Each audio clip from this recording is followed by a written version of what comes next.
Hi friends, let us study an example of normal distribution where we'll be finding the mean and standard deviation for a given uh, normal distribution characteristic. So here example is a certain number of articles manufactured in one batch were classified into three categories according to a particular characteristic, being less than 50, between 50 and 60, and greater than 60. If this characteristic is known to be normally distributed, determine the mean and standard deviation for this batch if 60%, 35%, and 5% were found in these categories. So a normally distributed characteristic is given. For that, we need to find the mean and standard deviation.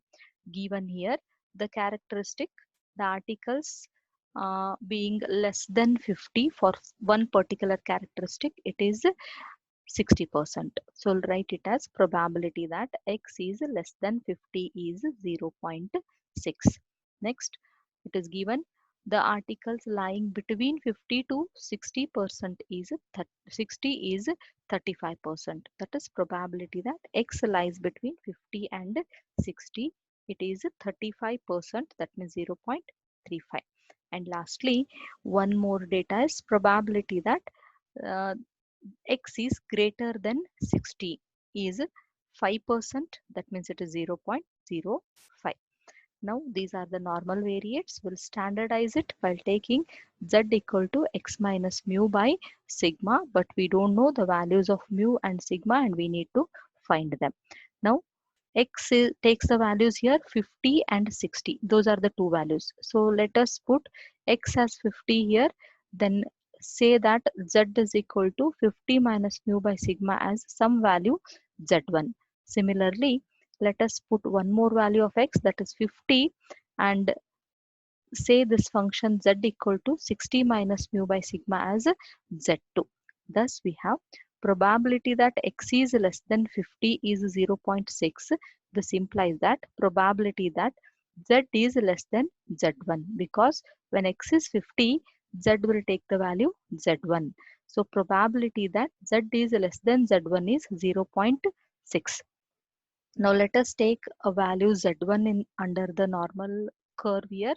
Now we want probability that z is less than z1. Less than z1 means all the area towards the left side of our z1. Now it is total area towards the left side of z equal to 0, that is 0.5 here, plus again the area between z equal to 0 and z1, that is 0 to z1, which is given by a of z1. So probability that z is less than z1 is written as 0.5 plus a of z1. RHS we have 0.6. Now a of z1 is therefore 0.6 minus 0.5, that is 0.1.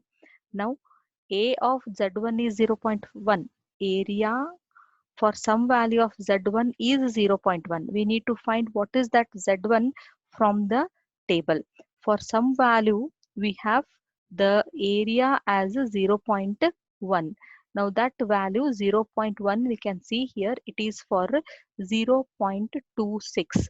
When z takes the value 0.26, area is 0.1. So we'll write z1 as 0.26. Now substitute this value of z1 in equation 1. We have 50 minus mu by sigma is equal to, we have 0.26 here, z1. Now simplify this, we get z1, that is 0.26 into sigma. Taking this mu on the other side, it becomes plus mu, will be equal to our 50 here. So it is 0.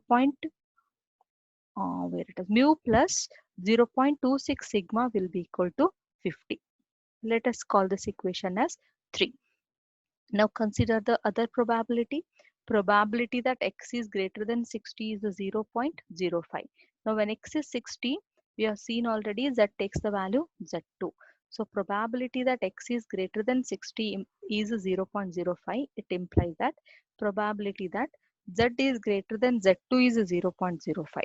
So z is greater than z2. Let me take one value Z2 here. Now Z is greater than Z2 means towards the right side of Z2. So it will be total area towards the right side, that is 0.5 minus the area between 0 and Z2, that is A of Z2. So 0.5 minus A of Z2, it is 0.05. Now A of Z2 will be 0.5 minus 0.05, that is 0.45. Now for some value of Z2, area is 0.45. Now what is that value of Z2? Again for that we need to go for the table, or sometimes it may be given in the question itself, the table value.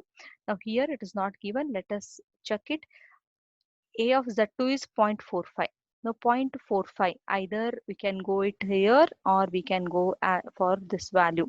0.4495 is also nearly equal to 0.45, or even you can go for 0.4505. So we'll take the value 1.64, it is 1.64. So the value of Z2 is 1.64, for which A of Z2 will be 0.45. Now substitute this value of Z2 in equation 2. So Z2 is 1.64 here. So we'll get 60 equal to 1.64 sigma plus we have mu. So that equation is written here. It is equation 4. Now solve the equation 3 and equation 4. We will get the values of mu and sigma. Slight variation will be there in the values of mu and sigma depending upon which value you have chosen here, whether it is 1.64 or whether it is 1.65, even here whether it is 0.25 or whether it is 0.26. Slight variation will be there, that is negligible. Hence we get calculate the value of mu as 48.12 and sigma as 7.25. Thank you.